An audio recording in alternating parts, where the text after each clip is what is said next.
This week on the Beyond Worlds podcast.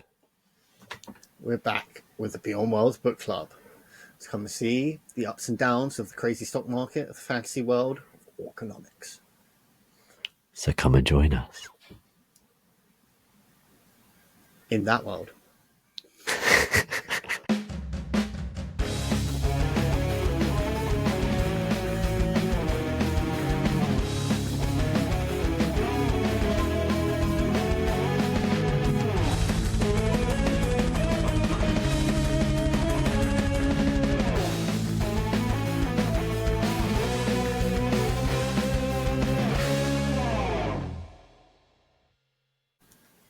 Welcome back.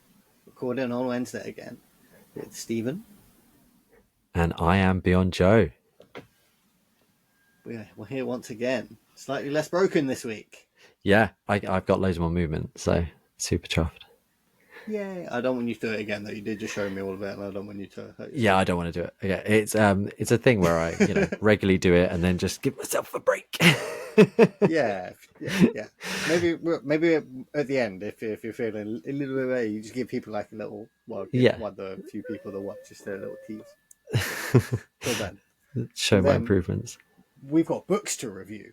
We do. It's the Beyond World Book Club again. Oh, I love these episodes. They're some of my favourite. Yeah, it's nice expanding your inner library of stuff. Like. I wouldn't have read this book without the book club. I wouldn't have found it because I wouldn't have been looking at weird books. That fucking Leibowitz. Never have read that ever in a million years. That's one of those books that I've had on my book list. So last month's book club book, it's been on my book list forever. And I've just been like, I just can't bring myself to read it. And the book club makes us do it. It's such a good idea that you brought to the table. And so far, your books have been... Dungeon Crawler Carl, I have now read every single book of. There's a lot of books. 7? Yeah, 7. No, 7. 8. 7. There was 7. They could be 8 now. He's quick, I think. Read the most recent one. Okay. No, that one came out like early this year. Fun. But there's some cool shit in the works. There's an adaptation. Oh. If it's TV or film, that could be interesting. Because that could just do... Well, it depends, really. Because if it's Amazon, I'm not going to watch it. Yeah, they end up... No one will have read the book. They end up casting like Simon Pegg as Carl or something. Yeah, and what's his name? Nick Frost will somehow be Donut. Yeah. Like, no. The only things that will resemble it will be Carl and Donut. There'll be no other characters. There's a few characters that they might have to put in, but not many. They could just change everything else. Yeah. So I don't like the word adaptation. It scares me. But especially with TV and books. If it's bad, we do not have to watch it.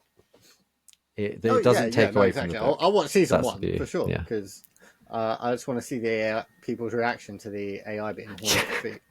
They better do it. They They have to. Like, the AI's got so much pizzazz. Yeah, that's a good word for it. Digress. Yeah. We are here for Orconomics, which Orconomics. I really enjoyed. It was I thought it was very well written. Just to start with, did you enjoy it? Massively. Like, absolutely loved it. The other books that we've read have been some of my, like, I've really enjoyed and become like favorite books in my eyes because I'm excited of what's more to come, if that makes sense. Like, they've set up some amazing stories and some amazing places. This, it very much seems like it's there already, if that makes sense a bit. I don't know, just something about this book. I loved it. Good. I'm happy I found it. I'm on book 2 now. So I'm about 3/4 of the way through that. Doesn't that's surprise how much me. I liked it. But I can't not read it. If it's a trilogy, I can't not read it all. My brain won't let me do that. But for anybody that hasn't watched the last book club and saw the little blurb, this book is the first of the Dark Prophet's saga. Dark Prophet is in profit, money, stonks go up, not profit. Jesus. Yeah. He was a prophet. And yeah, so it's a fantasy series, but it's a fantasy satire series, and the satire is economics. Um, it centers around a hero party who are not associated with any guild or anything. It's all like renegade heroes, or like they've been disqualified from the guild for something or other. Um, yeah, it's going on. They're going on a little quest, and in the background there's the economic crisis brewing. Very similar to the 2008 market crash. You can see the parallels between the book and The Big Short, Mm. especially a bit more so in book two, but I can see it starting. Book two, he goes ham on it, but yeah. So The thing I like about that is that it doesn't like go too heavy handed with it as well. no, It's no, there and it's really key, but it's not too heavy handed, so it's really good. yeah. It does. It's a hard line to walk because either you're going to be too just a generic fantasy story and all that other stuff is just not going to matter, or you're just going to be a funny book with like dwarves and goblins in it. Hmm. But it does. This walks the line very well. You can see the two sort of stories interwoven in little bits, but Pike never explicitly like crosses them over. It's always just you get hints of things that will affect the hero's story, and then you get stuff that will happen in the hero's story is affecting other them, but no one ever directly crosses over or anything like that, which was fun. It What it does with the comedy is, like you said, a lot of times that can make things feel like really high fantasy. That's not the right word because high fantasy is the same thing. Like just really like a joke, like a funny comic sort of thing. But what it does by having that economic and like the money side, very serious chapters about like the world going to shit. It sort of brings it down to earth again. It Yeah. it it's just really clever because I didn't think that would be something that I really enjoyed about it, but yeah, I did. Yeah, I was expecting there to be more of it. I didn't expect it to be like a quest story. I thought Gorm, who is so the main character of the book for people, it's his name is Gorm Ingerson, I think Yeah. his surname is, and he's sort of like down on his luck. Well, not down on his luck. He excuse me ran away from a quest. That's the one like super ultra taboo. He was like top class hero, mega ranked, and yeah, ran away from a lich, and his whole party died apart from the main superhero dude, paladin, mega guy of the like the city, Johann the Mighty, I think he was. I don't Um, remember that bit. yeah, and so then Gorm is sort of like he's an outlaw now. He can't take on hero quests or anything like that. And I expected it to be him doing stuff with the market, not just him out on a quest. But Yeah. I actually really liked it like that. It not then just being a copy of. I thought not that it would be a copy of The Big Short, but I thought it'd be a lot more heavily influenced. But I guess with three books written, and the second and third book are like twice as long as the first one. Oh wow. There's a lot to mesh out and flesh out. And I liked how they sort of dropped the all like the you got your fantasy tropes in there, but how they incorporated those into this real world that is going on, into this economic world. So like Yeah.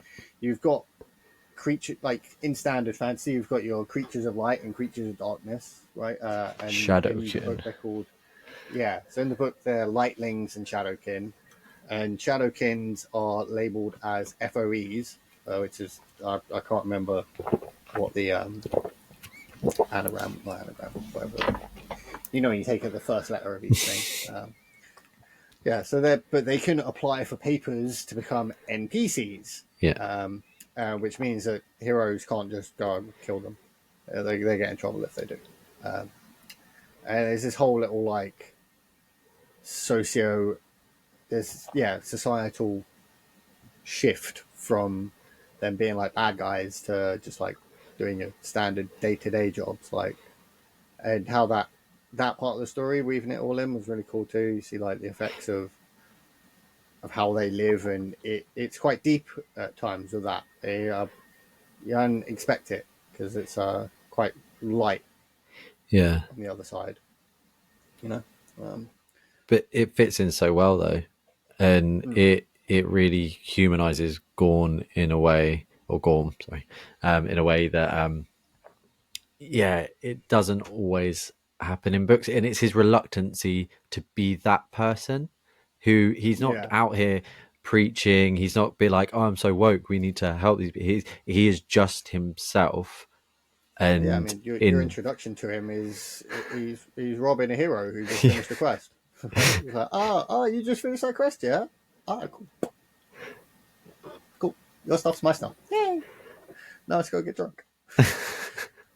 So he's, and then up until all the questing starts, he's like, nah, fuck this shit, bro. I'm fucking off. yeah, Fuck the system. Fuck this. Fuck that. and Yeah. even when the quest very much starts, it's fuck this quest as well. Like, Yeah. Yeah. it's just fuck it all. Until he gets like suckered back in by the Gilbert. Oh, we'll give you all your shit back. You can have some cool stuff again. Yeah, And yeah, and then he's I like, fuck it, let's go.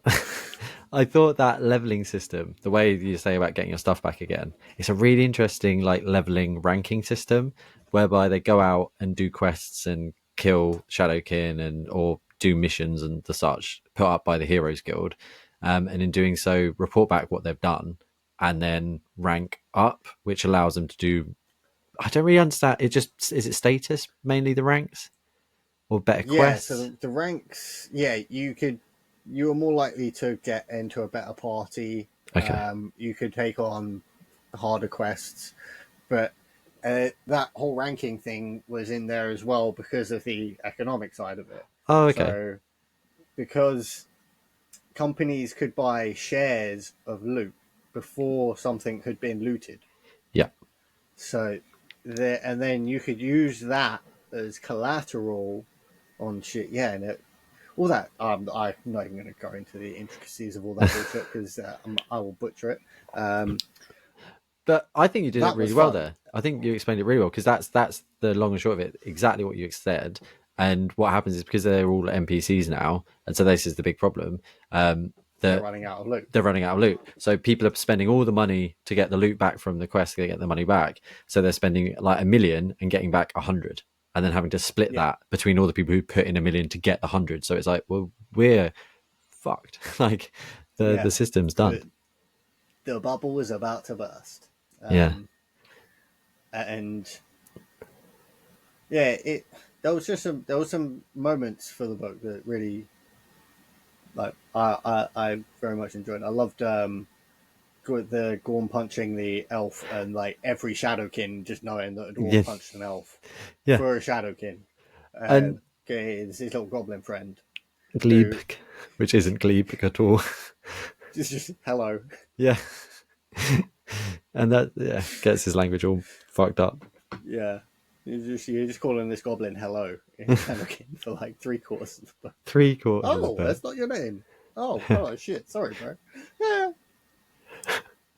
And what a character he was. Yeah, he was fun. It was all like the subversion of stereotypes, wasn't it? Because like all the lightlings in the book were kind of dickheads. You don't meet any lightling really that was nice, Other apart from than Niln. the party, yeah. Well, Niln was like the hero, right? That was, and he Yeah, wasn't, but was, but and the even whole. the party weren't like good people to start with. They're all kind of dickheads in their own right to start with. You know, one of them's a drug addict, alky. One of them's a bard. That's on the run from the thieves association of the whole fucking country. One of them don't say a word, so you got no fucking clue about him, but he's spooky anyway. Gorm's a bit of a dickhead to start with. So they have their redemption arc, but everyone else is a prick. Apart from actually, I think his name. I think it is Mr. Poldo, the guy that reports to Goldman and Bags, and he's like, "No, guys, look, the market is going down. Yeah. Bless him. And they're like, "No, it's cool. We got contingencies." And yeah, then the contingency turns out to be murder. Yeah, it does. Before we get to the contingency, because I definitely want to talk to you about that. The rest of the characters, so the main party. So you sort of flew through a bit there, and some of their like issues and stuff. They did all seem to start off and at least want to be good or better people than they are. They have obviously issues, which makes them, in my opinion, human. But like the girl who got in trouble for burning down her whole village and her parents because she thought they were such dicks, and she's very open about that. It's like, yeah, no, it wasn't an issue. It happened. They're dead. Now let's carry on. That's fire fun. What can I do? But you don't find all this stuff up front about them. You sort of get it as the book goes, so you learn to like these characters and their like weaknesses, if you like. And then when you find out a bit more about them, it just, I don't know, it humanized them to me. It was quite clever. And then the last character, the last member of the party, the sub member. So there's a random, the King of the Woods, and that's such a really fun addition, I think. And it's an interesting one. Like it's Romeo and Juliet within the story, right? You got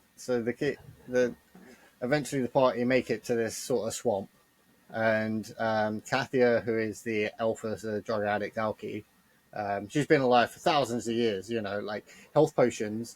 To preface, you can get addicted to the feeling of being healed, and so people will purposely injure themselves to heal themselves, because otherwise healing potion ain't going to do something. It was genius. And she's hooked on that shit, and to compensate for that, she gets super drunk. And I mean, she's an elf, so she's probably like 1,000 years old, so you got to deal with that too. And elves in this one are kind of weird because they're kind of cyclical. They not forget, but they sort of forget who they were and become a new person every now and then. Not like completely new, but their personality will absolutely change. Because it is almost like they do talk about it. They do sort of forget, because she doesn't remember what she used to do as a hero as such. She'll maybe remember the people, but doesn't remember the feeling of it. And there's only so many memories they can keep in their head. Drug addict alky, though. I sort of took it that, like you said, they forget and they become new people. They do talk about, but with her, I think that's a factor. But anyway, she's wandering around the woods and find this like super sweet, awesome garden, and she's like, "Oh man, this is a sick garden." She's like, "Oh, I can feel the presence of the king in the woods, who's supposedly like fable guards this swamp. Keep randomly for some reason keeps people safe from some of the spooky stuff that's there." Turns out, King of the Woods is just a sweet troll who's just like chilling. He's like, don't want to eat your head, don't want to cook you, no, not like that. He's just like, no man, I just want to chat to people. Hello, but whenever I say hello, people are like, fucking troll. And they have a meeting but don't have a meeting. He's watching her, and like he falls in love with the elf because she liked his garden, and she's sort of fallen in love with the idea of a person that can make this garden because it reminds her of the elfy city that she grew up in. And that sort of was a cute development. It was, and because he also protects her, but he protects the party from the sidelines. And then that progresses because he then out of the blue accidentally bumps into Gorm completely by accident and decides, I'm going to nab him. And that there's a really funny interaction. I think even the troll knew about Gorm. Were you the guy that punched the elf in the face? Yeah. How do But you know? their interaction is just hilarious, and it just made me laugh so much the way. So the troll puts him up against a tree, and Gorm's like, right, okay, and the troll's good, like, I just want to talk. He's like, okay, and as soon as he gets the opportunity, he slashes him in the face with the axe a couple of times, gets down, starts running off the troll, grabs him again, puts him up. Listen, when I let you go, just stop hitting me. I just want to talk. Yeah, okay. Does it exactly Right, again. He sure. does it 3 times. 3 times before the troll's just like, stop fucking my face up. Please. It's just I mean, so funny. you got to understand though. A troll, you see a troll, you think it's gonna eat your face, or I mean, it's probably gonna just eat your whole But head. his fair point the troll makes is like, don't you think if I wanted you dead, you'd be dead? So stop fucking. Yeah, but he could just be fucking with you as He well. It could could. just be He fun and could. games for him. You know? But I mean, although this I've been troll, watching Hannibal recently, so the whole mind fucking for killing people. There's some crazy people out there. I'm not surprised he didn't trust a troll. well, this troll is lovely. He is in love with one of Yeah, our heroes. He doesn't have any interaction with her. The only person he knows is Gorm from the party. yeah, Um, but that's not what trolls are known for. Everyone knows trolls, and no, the reason why he can't make a mate is because they are like the top tier of Shadowkin. yeah. Like They are they are the the apex predators. yeah. Everything is scared of them. They are known to be on their own and just destroy armies and shit. They're like, yeah, Yeah, renowned. they And basically got infinite regeneration from how it yeah, seems. Like, you know, took an axe to the face a few times, and was like, "Hey, bro, just chill out, stop it." Yeah, that was. He was. He's fun. I like Thane. Um, it, how Gorm deals with it is quite. He's just like, oh man, I'm freaking terrified. But yeah, he comes around to at the end. He's like, man, you know what? You shouldn't hide. You should join us. And he's like, no, yeah. fuck that shit, bro. I've had more interactions with you people than I can care to count. You all react the same. You all just scream. I'll stay over here, and if anything turns up and gets past me, what I'm gonna do, I'm gonna throw a boulder at you. What a boulder? Do you not think people are gonna notice the boulder being thrown? Like, oh yeah, didn't think about that. Shit. Yeah, key character, and it's introduced right at the end there. So super clever, like way to keep Hmm. us going, even right near the last few chapters of the book.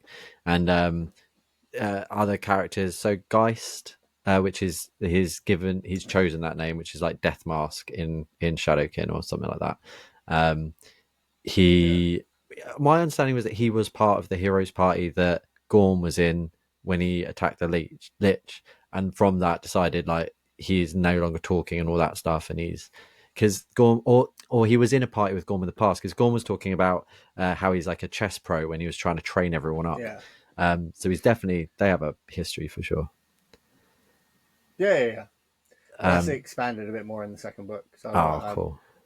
because it doesn't say it much in the first book, apart from him like becoming sort of buddies with the bard. That gave me like their Conan vibes. Like from Conan the Destroyer, the one where he's got his little like crew of mateys and he's got that little thief buddy with him. They reminded me of that, but Conan smart, not Conan strong. But Conan's still strong. It's just did you see the twist coming? Because the twist involves one of the heroes.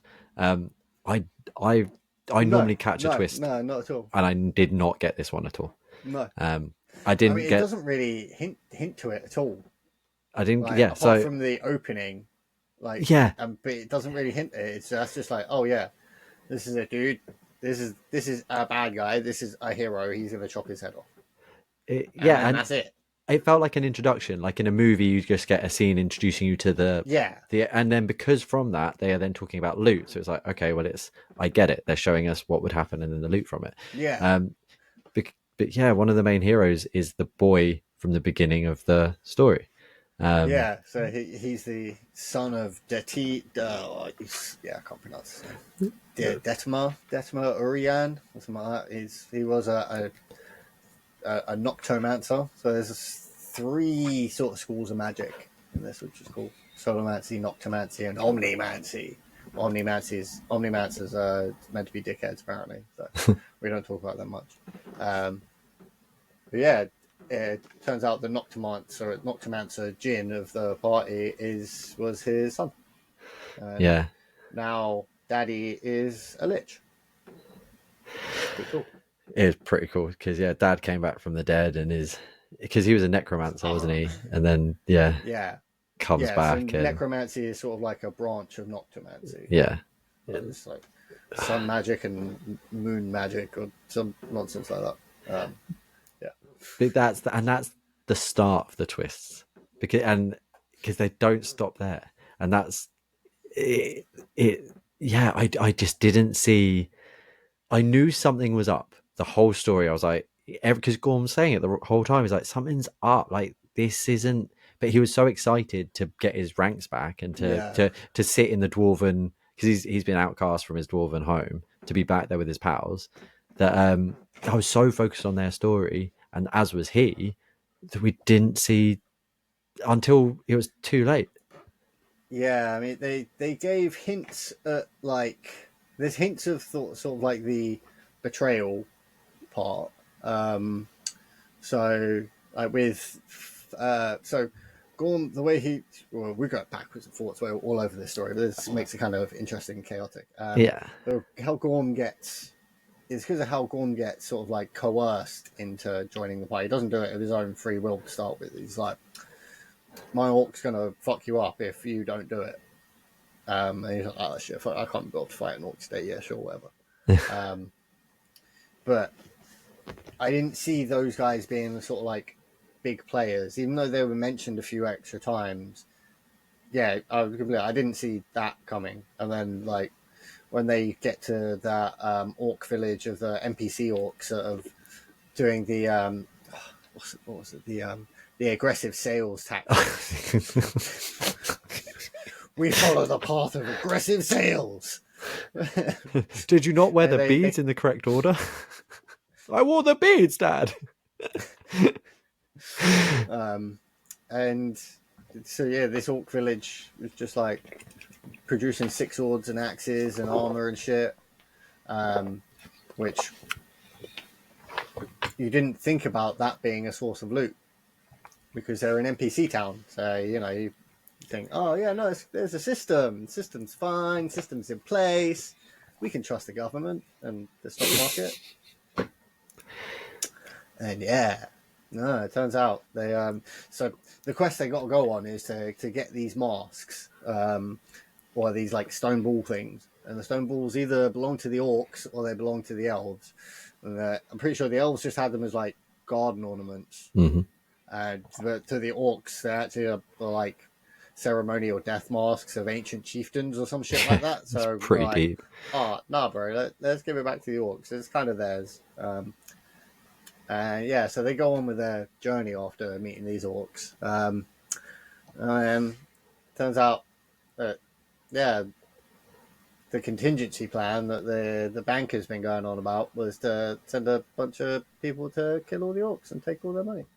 Yeah, so the whole thing has been a setup. Gorm has been basically tricked into giving the orcs back these rare treasures so that they can then claim that the orcs stole them.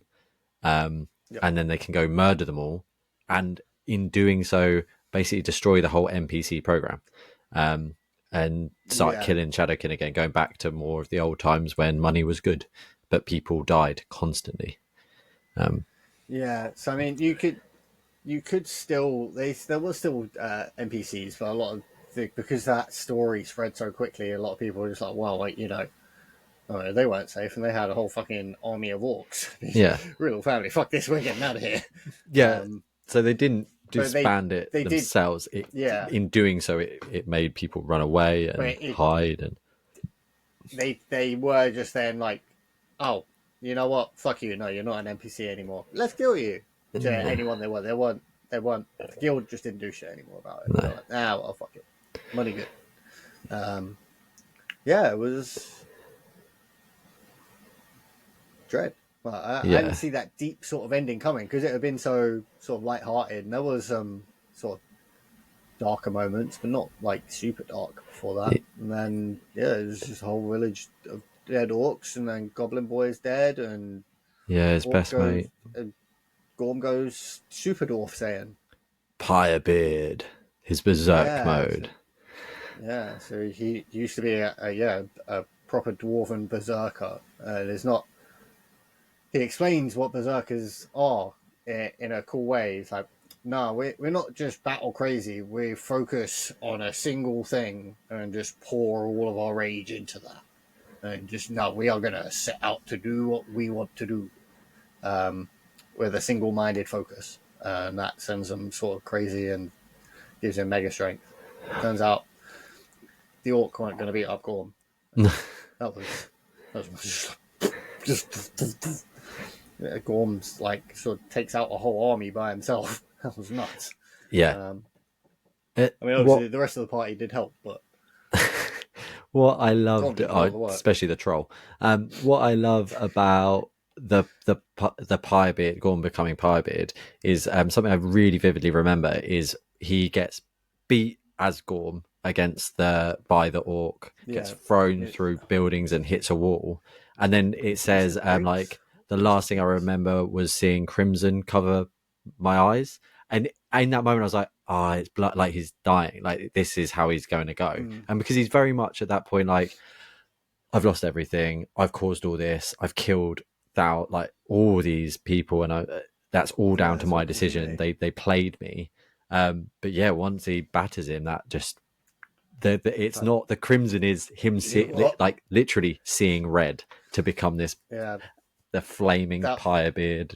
Like, oh, that was an Undertaker sitting up moment sort of thing. Yes, you're like, oh absolutely. No, he's down, he's not. Dong. Oh shit's about to go down. Oh no. I love the description from the other characters as well when they're in the tower. Yeah, he's like, wait, is that Gorm in the fire? Is Gorm the fire? Yeah, sort of thing. That was funny because that's what it does throughout the chapter. It took me ages to figure out what those little chapter breaks were, but they're the people's. It's a point. They change the point of view of the heroes, so you get everybody. Yeah, as that situation was happening. That was nice because most of the book is from Gorm's sort of perspective, and like some of the bankery bits and like little hidden backroom deal stuff you see, but not a majority of it is Gorm's story. So it was nice to see the other perspectives of people for a hot minute. They do that more in the second book as well. Because what an aspect of this that I think is what I would take from it as from the first book is like what will be one of the overflow, like continuing story lines throughout the three books was Niln's story. So he, like you mentioned, did get murdered at the end, and he can speak with the goddess, and he hears the goddess and he writes her scriptures, the mad goddess. But by the end, we're questioning whether or not it was the mad goddess who was talking to him the whole time, who in the end tells him that his story has ended, like way before the hero's quest has ended. That was weird. Yeah, but what he does write down is about the 6 heroes that are there. So he knows Gorm is one of the heroes. He knows each of these. They have been selected not by the any guild, not by anything. They were selected by this person talking in his head, which he assumes is the mad goddess Almatra, I think it was.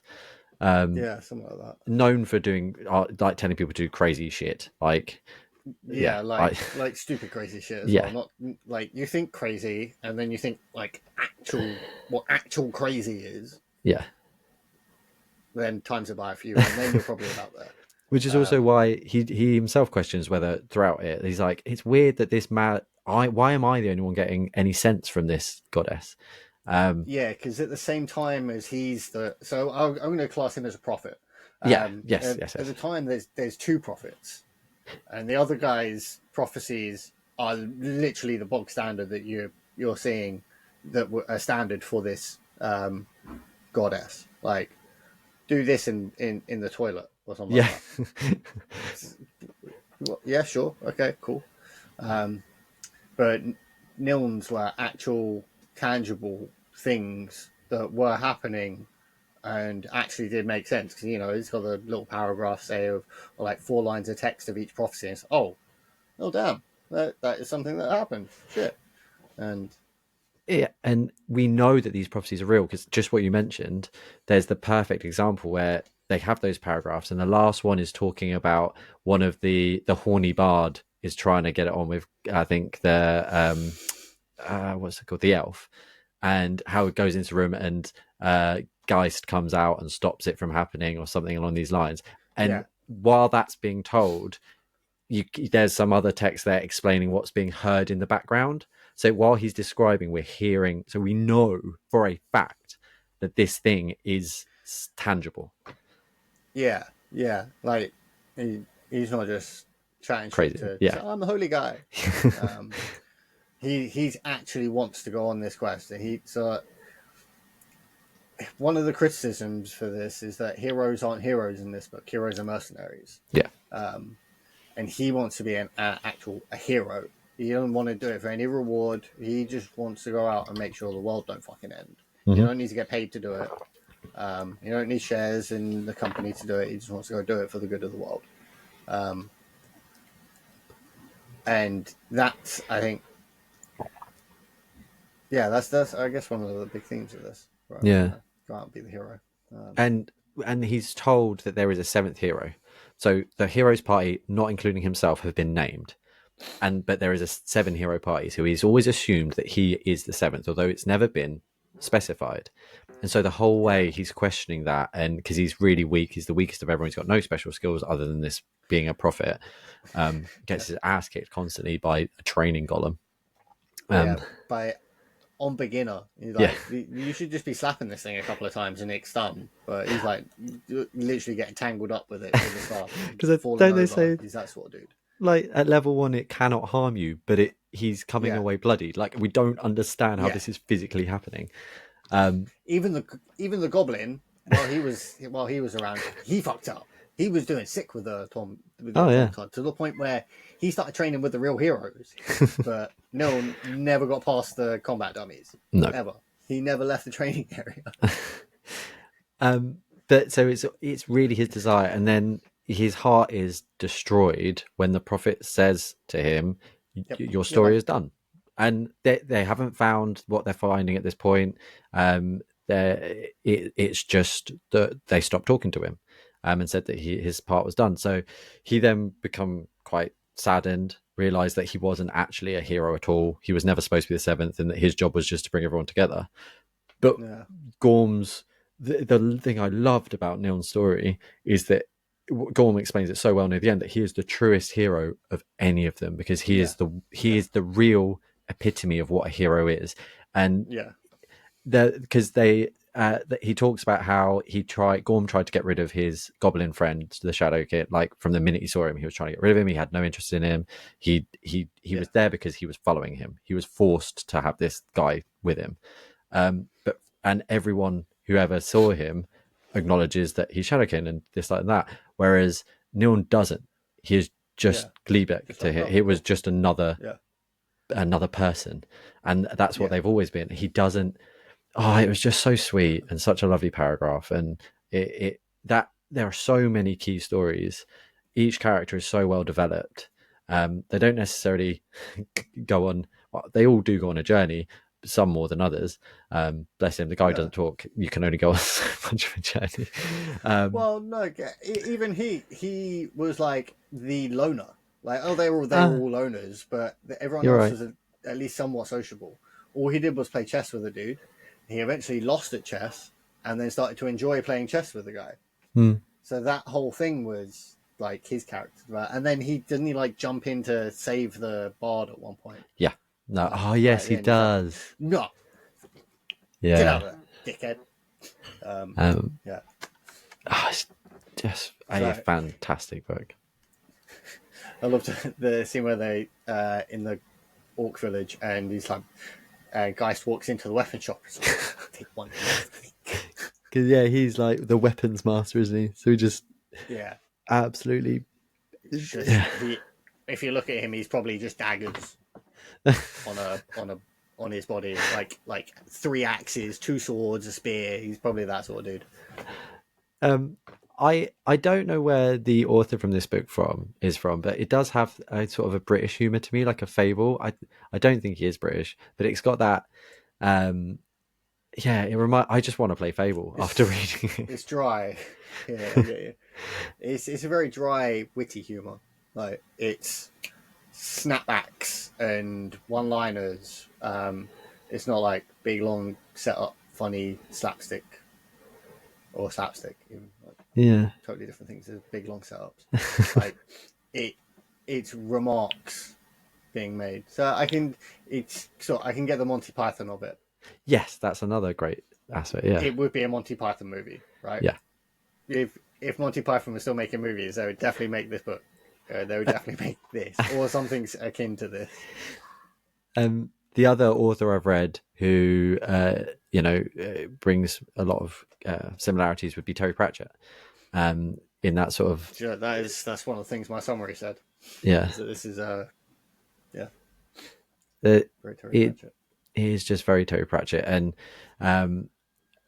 I really do want to read the next one. I'm struggling with time and other books and things I want to read and do, but that's a really, again, as I always say, it's a sign of a good book, and I'm glad that we last book club we weren't obsessed with the book, that we were just like, yeah, it's good, it's fine, because there's part of me that's just like, every one of these episodes we're just gushing, like at some point we've got to read something like that we're not in love with.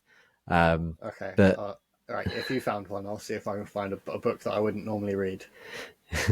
Well, I think that, so we'll get into it in a bit, because I still think, I have one lined up already, so we'll do that one, and then I'll think on to the next one. But is there any sort of final bits you want to make sure you talk about with Orconomics? No, I think like all we've gone is like super all over the place with it, but like, we don't do structured stuff very well. So no, I think we tied everything back to what we were talking about in the point. I mean, we didn't touch on a few things, but we don't want to tell everybody the whole story, which I think is how we started off doing these, was just telling people the whole story. So I think just discussing a few points of it and character arcs and stuff like that is, I think anything I'd want to talk about, we talked about the major plot points. If you've made it this far, I think we maybe should do some shorts or something where we introduce people to the book club, because the idea is throughout the month of the podcast, we tell people to go out and read the book and then come and listen with us.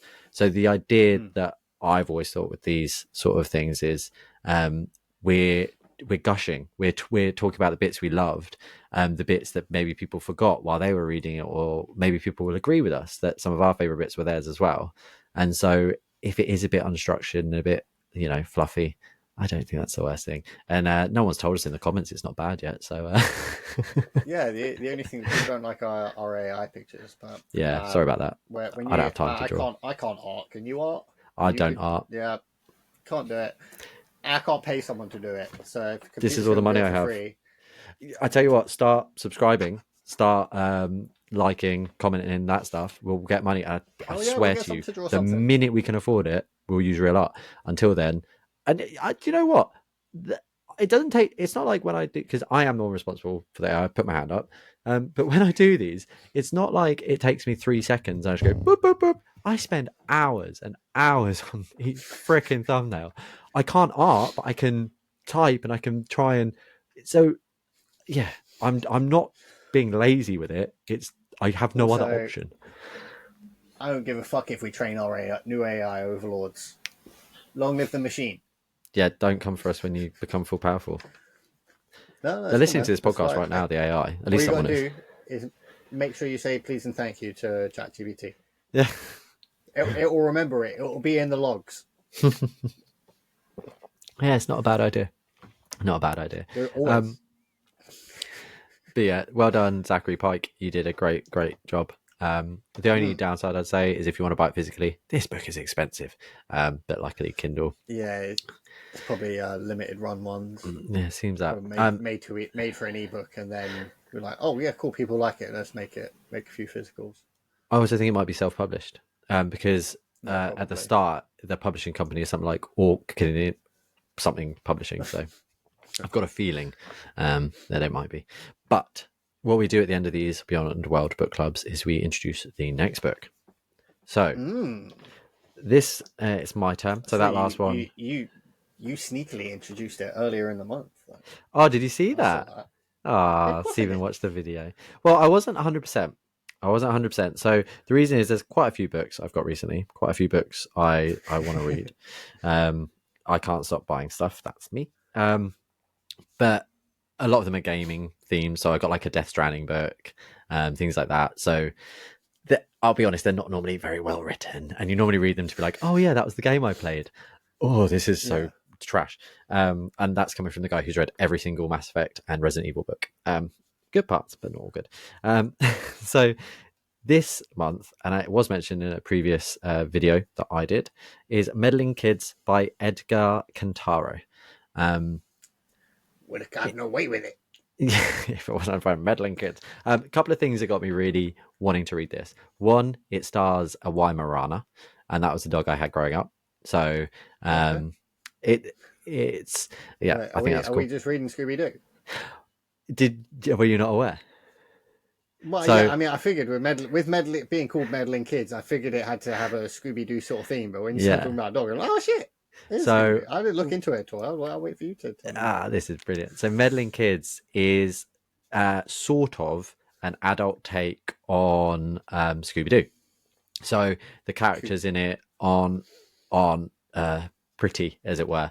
They are like very much human. They have issues, and it's not a direct like it's not a Scooby Doo story. It uses that as a plot device, I guess. Hmm. And along with that, like Enid Blyton's famous five that he used as like a thing, but also like Edgar Allan Poe. And so Okay. it's a darker. I think it's if Scooby Doo and it had a baby. This is Cool. this is what the book is. So I'm not sure what it's going to be like. It's got good reviews, it's got bad reviews, as do many books. But I'm up for some spooky meddling. Yeah. Yeah. Yeah. Well, when I saw that this was your book, I now have a choice between 3 books for my next book, and I was wondering if we keep it spooky next time. Ooh. But my spooky book is going to be really short, so we might have to read a couple of them. So Yeah. we'll see. It's Goosebumps. Spoilers.